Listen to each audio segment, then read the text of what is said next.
Hi, everyone. Thanks so much for joining us today. I can see we've got a few people who've already logged on. It looks like there's a few more coming. So yeah, really great to have you all here. We're going to be talking a little bit about how to stand out in the crowd. So a little bit about branding yourself for your career goals. So excited to be here today and yeah, really thankful for this opportunity. So presenting today, there is myself, Vanessa. I'm Manager of Talent Acquisition across Hemera and Ausenco. And with me is Leslie Stefanansky from our marketing team, and Leslie's our corporate storyteller. So she's going to have lots of things to share with us as well. What we thought, just to kick it off, is we'd love to kind of hear a little bit about who is listening in today. So we've just got a short little icebreaker here. So in the Q&A, if you can just pop either A, B, C, or D, with whichever of those options there suit you the best. Yeah, we'd love to know a little bit more about you all. I think the chat function is also right on the right-hand side. You can use that for the Q&A. That's great. Cool. Well, maybe while everyone's doing that, we can tell you a little bit about what we have installed for the session today. So we have a brief agenda here.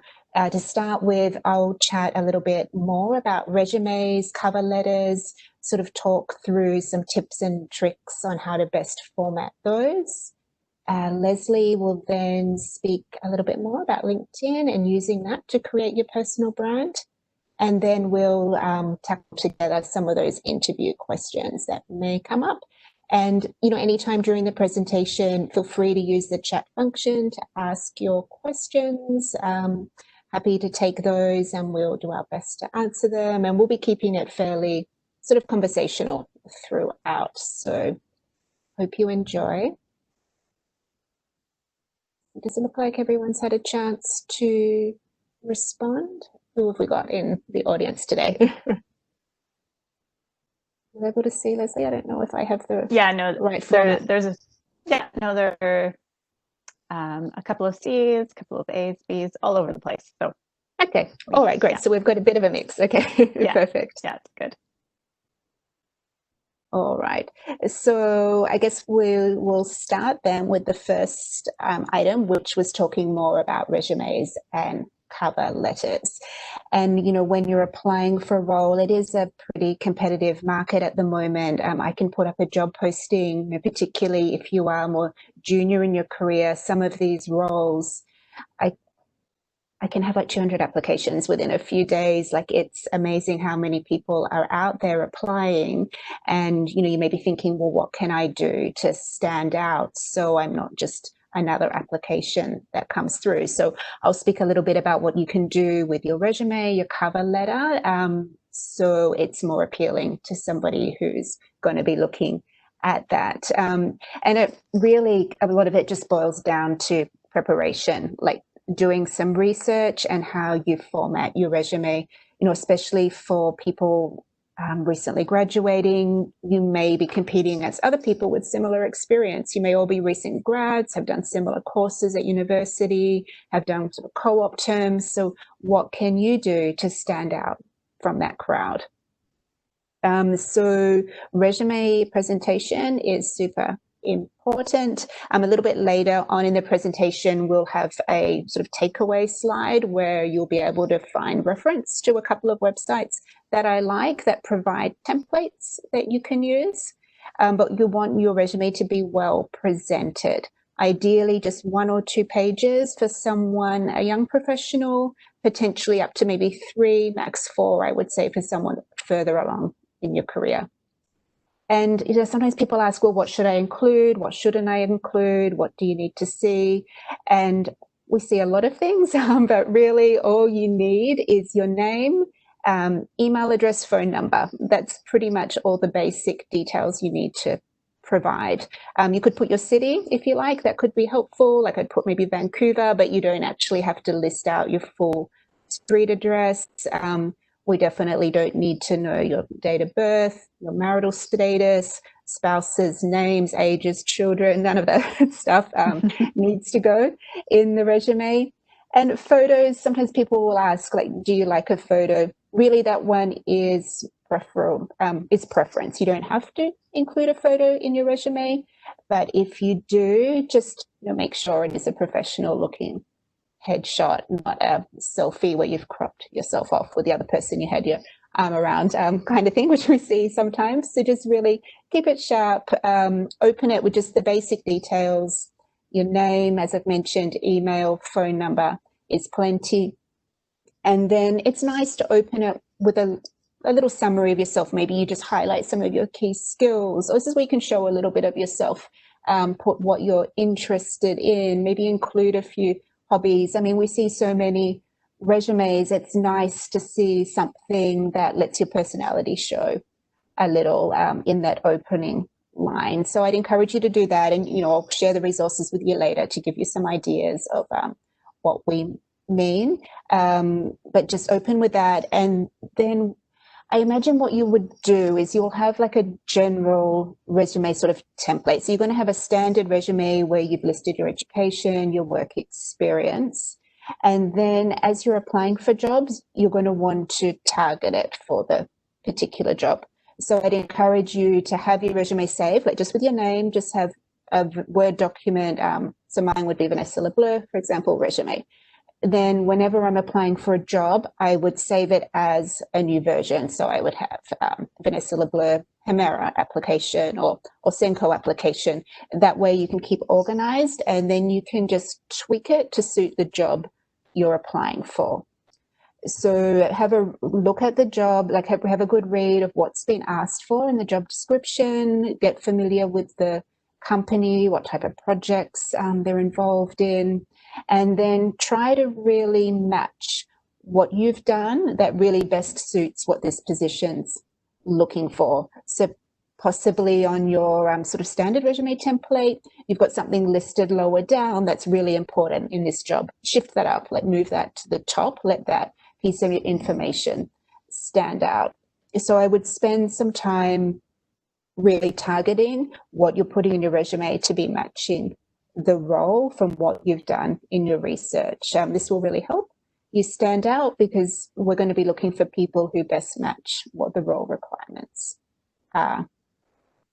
So I would spend time doing that, and cover letters as well. Just really make sure they're targeted, save them in the same format. It's astonishing how many cover letters I receive that are addressed to another employer. They're referencing a different job, or you can tell they're just a very blanket template with not showing any personality, why they're interested in the job.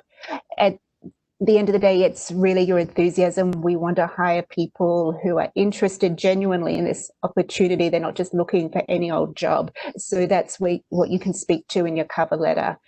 Speak to what it is that intrigues you about this company, why you think you're a good fit, what do their values mean to you? Are you seeing things there that resonate with yourself?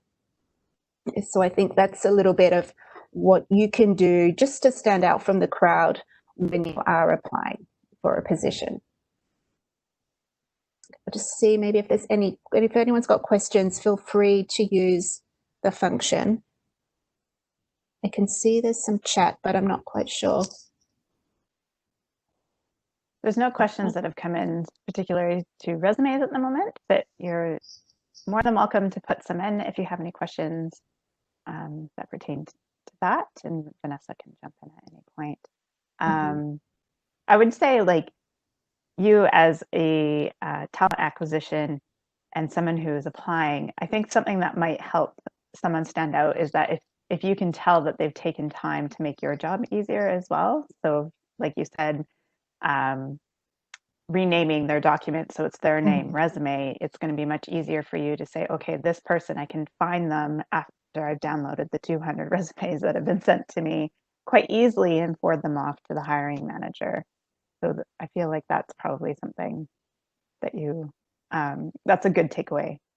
for sure. Yeah, definitely. Because if people haven't saved them in that format, I'm going to be saving them that format myself, because then it's easier for the hiring manager to review the resumes as well and do a search. And then just a couple of things I wanted to point out with the resume. There's also, for references, just on the bottom, I would put a statement saying references available on request. You don't need to sort of list them all out on your resume. And if you're perhaps a newcomer to Canada, it could be helpful on your resume to include your work status. So if you have permanent residency or a working visa, just to note that there. You can also note those things in cover letters. And, when people are applying for a role, possibly that's located in one area, but they live in another, that's, people are always curious, well, why are you open to relocate? Are you hoping to work remotely? So if you can just put some of those thoughts in your cover letter too, it's always helpful. Speaking of cover letters, one thing that always tripped me up when I was looking for jobs is you have your cover letter, you have your resume, and then, for Asanko, you have a particular area where you can upload everything, and that's perfect. But there's some that say, please email us. What do you do with that cover letter? Do you include it as an attachment, or do you put it as the email? Yeah, no, that's a good question. You'll find that more with smaller organizations. A lot of larger companies like Hemera or Senko, we use a software where you can attach cover letters, you can attach resumes, but some smaller organizations just ask you to email them. And then it's like, well, do I email the cover letter? Is the cover letter my email? So in those situations, I would send the cover letter as the body of your email text with your resume attached. Yeah, I would do that. Yeah, no, I know it can get a little bit confusing. All these things. There's no questions, but if anyone has anything, please feel free to put them into the chat or the Q&A, and we'll look at them as we go through. We'll move on to the LinkedIn portion for right now. As it goes really well in line with your resume. You've taken all this time to build out your resume. You can now take it and build it into your LinkedIn profile. And this is the thing that we need to remember, is that our LinkedIn profile is our social media. It is not just a professional page where you just upload your experiences and then walk away. You want to be aware that it is just like Snapchat, Instagram, Facebook, TikTok, whatever platform you are on, you want to make sure that you're updating it and you're keeping current on it. And so I would suggest that just like you scroll through your other platforms, that you set some time aside during your day and you update your LinkedIn, or you're looking at your home page and seeing what's coming up, and you start sharing and you start conversing and you start interacting on there, because it will come up on other people and they'll see that you're quite active there. When you start building your profile, the first thing that people get tripped up on is the headline. And this, when you have a job, is commonly just your job description. I'm Leslie Stefanski, corporate storyteller. That doesn't really say much about me or what I do. So what you want to do is you want to change that immediately and start saying that, and I have this at the end on the key takeaways if you want to screenshot it. For an example, I'm an aspiring botanist who nerds out on Excel files. That says so much about you. It's intriguing. I want to know more. I want to start a conversation with you. So just think about, how are you going to make someone stop and say, who is this person? What story do you want to tell, so that they pay attention a little bit more? And then with your resume, you've taken all that time, you're putting it back into LinkedIn. Make sure that what's on your resume aligns with also what is on your LinkedIn. So the company's name's the same, the time there it was the same. Don't fluff things up. People will notice. Yeah, we look at that. We will see. Yes, yeah, exactly. So when you send in your resume, the first thing that Vanessa is going to do is she's going to Google you. And the first thing that's going to come up is most likely your LinkedIn profile. So what can you share there that's going to make her say, oh, what else can you tell that person about yourself that didn't make it into your resume? So there's multimedia functions. You can share your projects. You can share images of you out on the field or working, or even, your experiences. So make sure you have a profile photo. So maybe you don't include it in your resume, but you want to make sure that you have it on your LinkedIn profile. So make sure it's good quality. Look at what other people are doing in the industry. Also think of where you want to be working.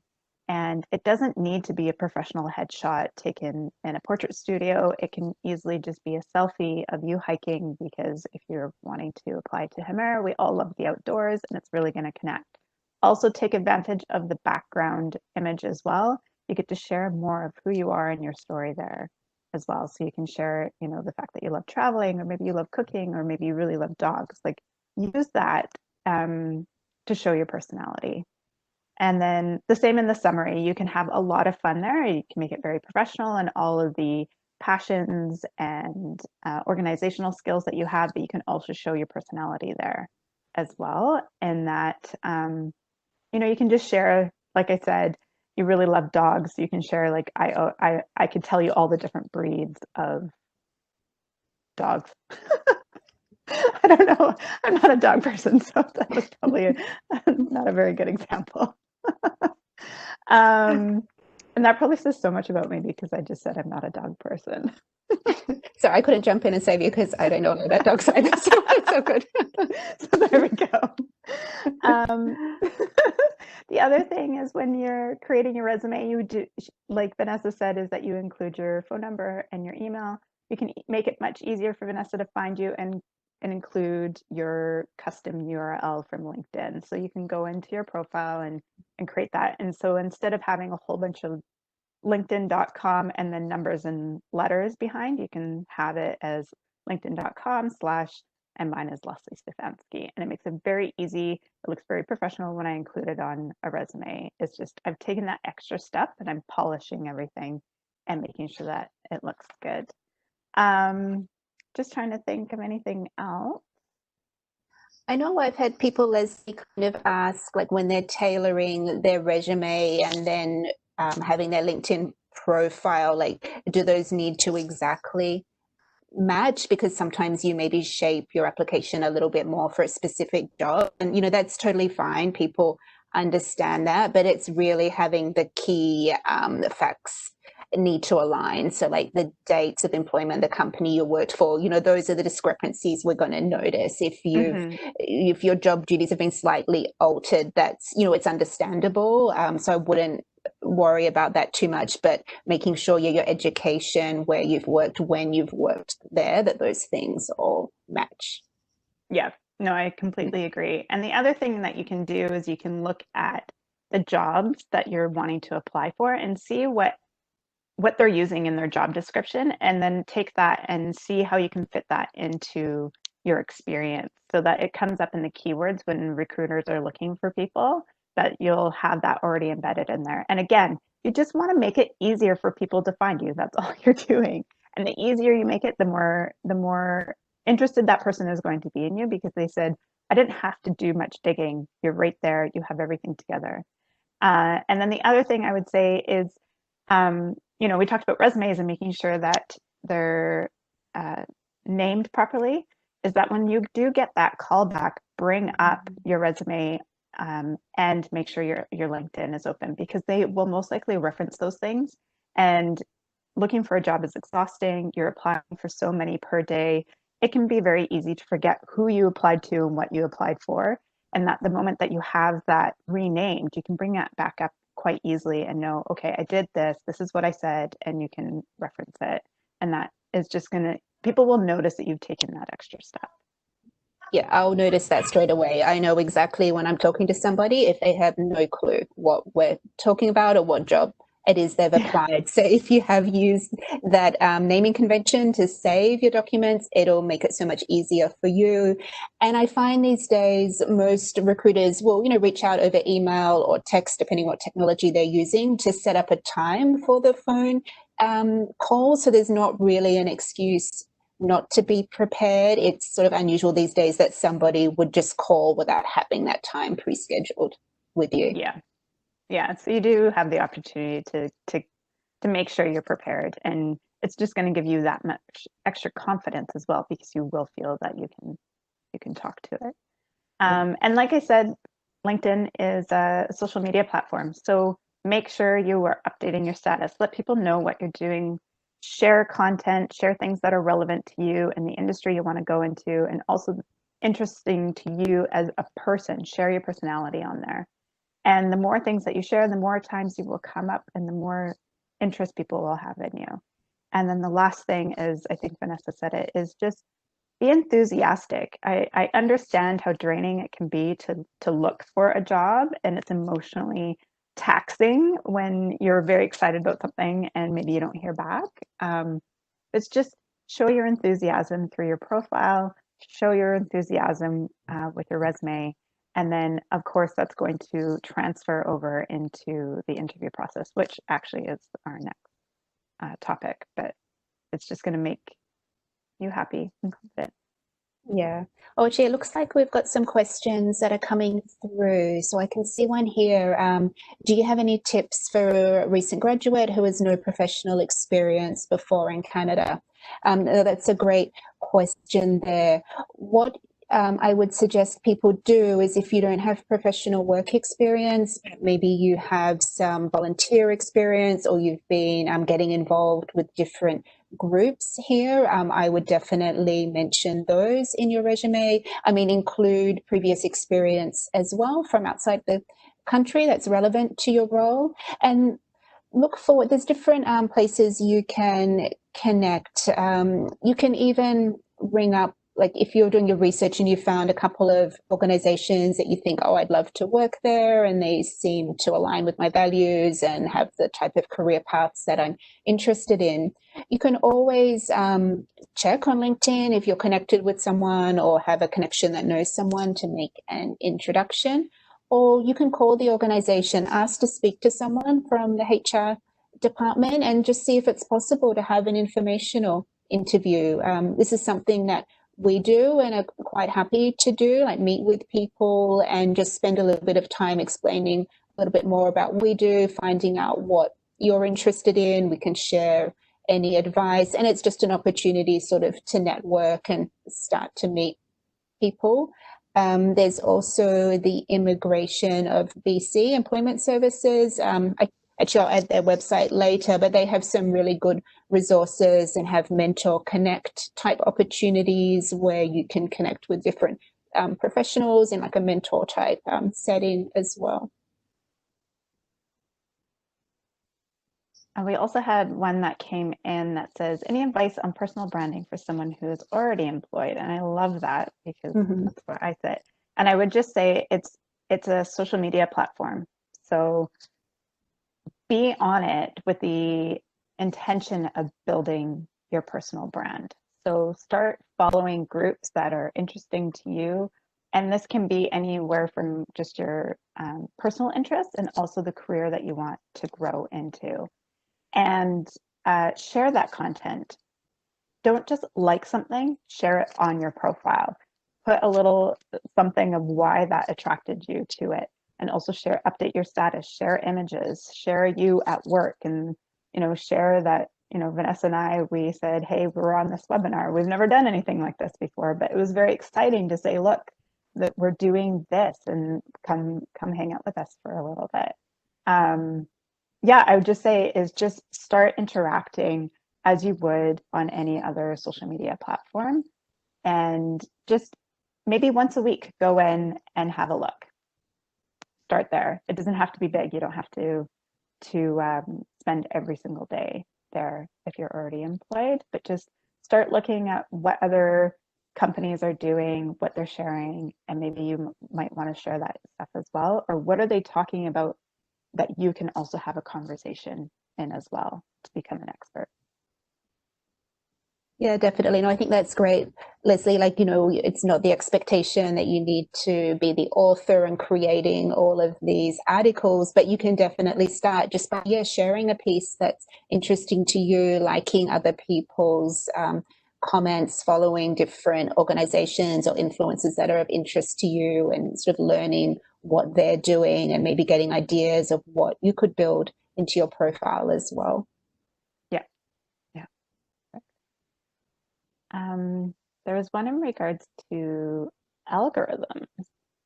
on keywords. With larger organizations using algorithms, I know that keywords help create a match percentage. Is this something that Ausenco Hemera uses? And what are your feelings on having a section towards the bottom of a resume for these?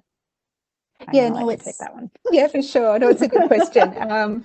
Our technology isn't that high tech that it actually searches specifically for algorithms, but I know other organizations have that. But keywords are super important. Like if I'm ever doing a search back through our database of people who've applied to previous roles, if we have a new opportunity, I will use keywords. So pick keywords that match your background and also, you know, the types of roles you're interested in. So for Hemera, for example, you might have environmental impact assessment, you might have permitting, you might have regulatory, environmental consulting, like different keywords like that, and use those on LinkedIn as well, because recruiters also search through LinkedIn and we tend to do a lot of keyword searches there. It's fine to have like a keyword section on your resume. And what I've even heard some people do is have keywords in white. So you don't actually see them on the resume. It doesn't look weird having this keyword box, but companies that have the search functionality, it will still pick those up. So it doesn't bother you if someone has a section of just keywords? Keywords. No, I think if you just label it correctly and it looks succinct, you can do the keywords. Yeah, I have had some managers kind of ask me, oh, why is this person put keywords? And I've just said, oh, it's because of the way we search. And then they're like, oh, okay, got it. But you could do the white font if you wanted to. So it looks a bit more discreet. Yeah, that's another option. Great. Okay, so we've done the resume and our LinkedIn is now aligning with it, and we finally get that call back of we want to meet with you. Yeah. And then what happens? What do they say, Leslie? You love my least favorite question of tell me about yourself. Yeah. We were chatting about this and it's like, well, how do you answer that? What do they want to know? My life story, where do I start? What do I include? What do I not include? So I mean, there's absolutely nothing wrong with asking the person, interviewer, well, like how much detail would you like? And maybe they can help steer you the right way. But I would keep it as, you know, a snapshot of your career, what you've done, where you're looking to go, and, you know, add a little bit of something a little bit interesting about you, whether it's some hobbies or something you're really passionate about. Like it's a chance where you can just let your personality show a little bit too.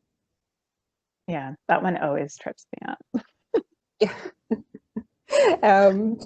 And then, you know, why do you want this job or why have you applied here? You know, a pretty typical question you're probably going to have early on as well. And some applicant tracking systems or systems where you apply for jobs actually ask you that. And, you know, this is where you have a chance to sort of shine as well, because really, at the end of the day, all that we want here is that enthusiasm. We really want to hear people want this job and they've spent the time understanding why they want it. Like, why does this role resonate with you? What makes you excited about it?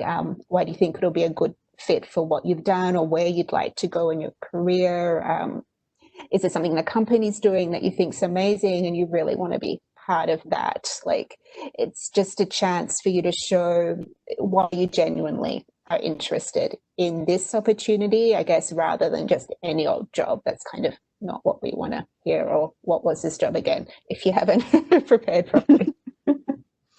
Yeah, I think it's also just a really great opportunity if they can tell that you've done the research about the company as well, that you've spent time seeing what the company is about, not just the job itself, but what is the company doing, what projects are they working on, what are the company's values, and how are they aligning with yours?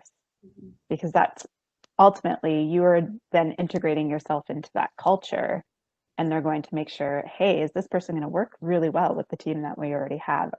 Is this person going to help us enhance our current culture and our team?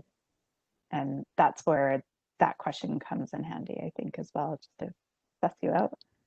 Yeah, I think so, because it's a good point, as well as being qualified for the job. Like it needs to be an environment that you're going to enjoy and will work well. And with that whole, I guess, fit side of things. And, every organization's different how it operates, and everyone has their own preferences as well. Like consulting tends to be fast paced, things change. A project you think you may be working on is now paused, and other ones come up. You need to be adaptable. I know I map out my day every day, and I don't very often do everything that I wanted to do because other things have come up and get pushed along. So depending on your style, that might be awesome. You might love that and it works well for you, but maybe you like a little bit more routine, a little bit more structure.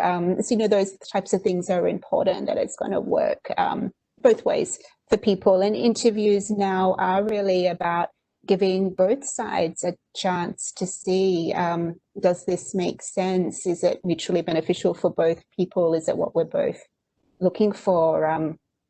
And you have the chance to ask questions as well. We encourage you actually to ask questions. We love it when people come prepared and have questions to ask.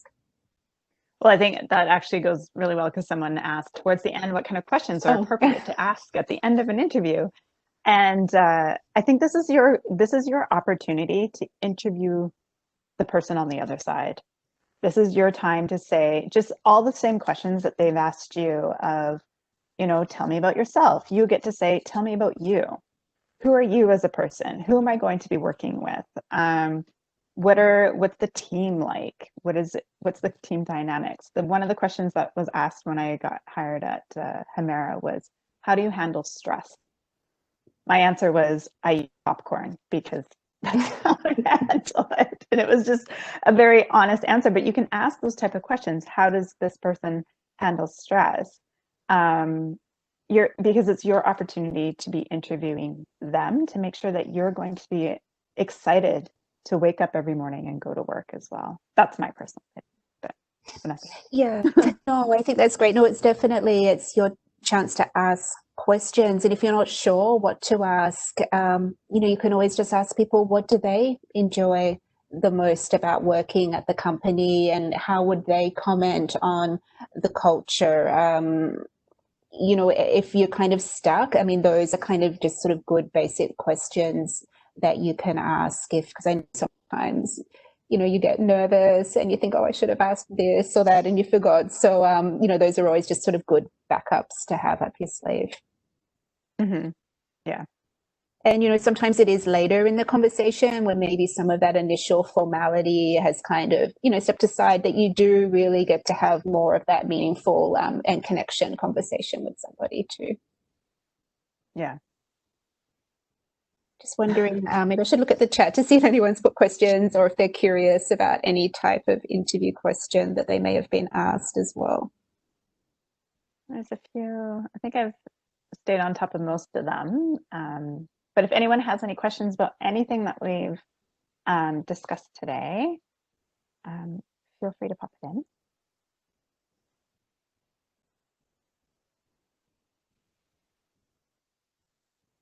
That looks like. And if any questions come up later in the day, you are more than welcome to reach out to us. You can find us on LinkedIn, send us an email, or if you want us to answer something right now, type in the chat or the Q&A. Oh, I was just thinking of someone asking about personal branding for when they're still working. Is you have a section at the bottom of your LinkedIn profile where it says endorsements. Is that anytime someone says, oh, you did a really great job on this, ask them to endorse you on LinkedIn. And you can ask them specifically what you want them to endorse you for. So instead of saying, oh, I really enjoyed working with this person on our project, you can ask them to be very specific of, they helped, with community engagement, or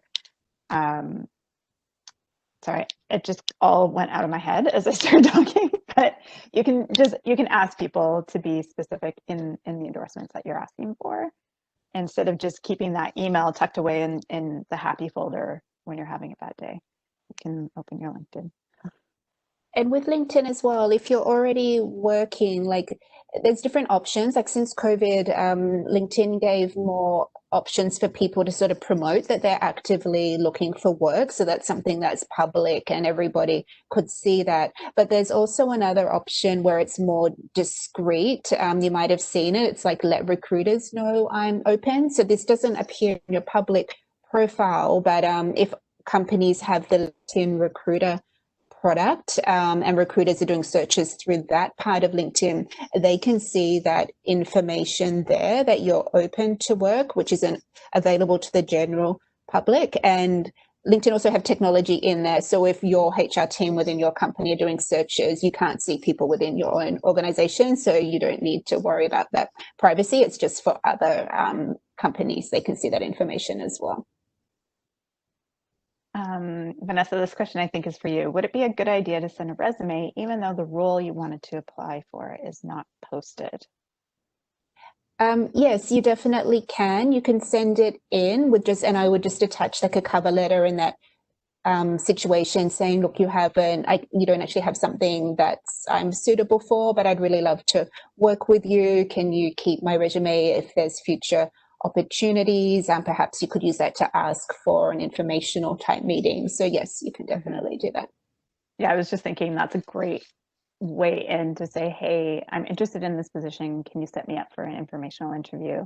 Because Vanessa, you don't actually do the informational interviews most of the time. You try and set them up with someone within the business. Within right? the business, yep, we do. Yeah, yes, we'll help coordinate and facilitate it, but typically it'll be more someone within the business that would sit down and meet, and they're just really there to find out what's going to be helpful for the person. Everyone's different with maybe what advice they're looking for, so we just kind of take those in the moment and. Mm-hmm. Yeah. Okay. Just moving to the next slide where we've got some of the takeaways. Thanks for remembering that. All right. So resumes, please check your spelling. It's a pet peeve to have resumes or cover letters with spelling mistakes in them. So please double check those. I mean, I find it's helpful to do something and then, walk away, go look at it again with fresh eyes. You can, tend to pick up things there that you don't when you're in the moment. For some template ideas, I've listed a couple of websites where there are some free resume templates. So one is actually just called Free Resumes, and they have a whole variety of templates there, more modern, contemporary styles, more traditional ones with photos, ones without. So just choose something that fits with you.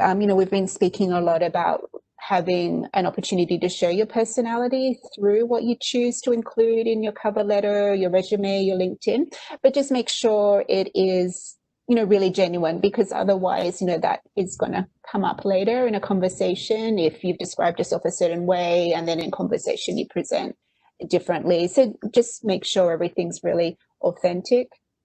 Have that targeted approach. So don't just give the same old cover letter to every job, really tailor it and, point out what it is that you're interested in and, let that enthusiasm show.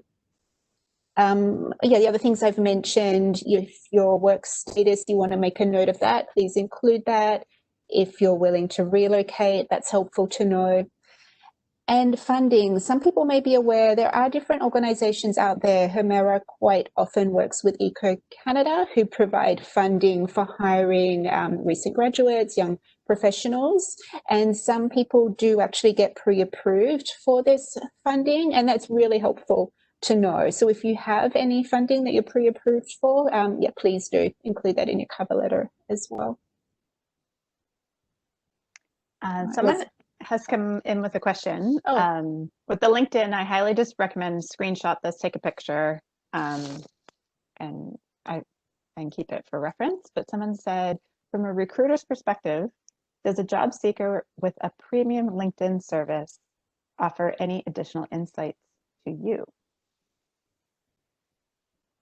not to me personally, but I can understand as a job seeker, it's easier for you because you can send the emails and things that you may be limited to if you don't. So I wouldn't say that a recruiter would consider you differently, but we understand if you're searching for jobs, why you're going to have that account, because it is easier for you to connect with people. Great. So yeah, for LinkedIn, make sure that headline is catchy. Take some time. Think about what do you want people to feel when they read your headline, and what do you want to do with your career and within your industry. With your summary, tell us about you, including your key values, your passions, strengths, opinions, and your personality. Sprinkle that in there as much as possible. Make it unique. Make yourself stand out. Look at other people's as well. And when you come across someone that made you stop and read it, think about what words are they using? What's the sentence structure? What about it made you stop? And then see if you can recreate something that aligns with you. And then your experience, make sure it aligns with your resume, and use that multimedia function, the endorsements, the recommendations, use it all, and make sure you update your status as often as you can. That's it, I think. Oh, yes. Yeah. Our upcoming webinars, yes. So we'll give a little plug here for a couple of other webinars that are coming up, which we'd love people to register in. There's one focusing on networking in our new normal, and then another one about starting and progressing your career with consulting. And yes, some of our other wonderful team members are hosting these sessions too. I highly recommend them. All of them have a Q&A, so if you're curious about anything, jump in, ask some questions, get to know people. Yeah. All right, thank you everyone for joining us. Thank you for the really lovely questions, and taking the time out of your day to spend it with us for a little bit, when we hope to hear from you soon. Yeah, thanks again, everyone. We really appreciate it. Bye. Bye.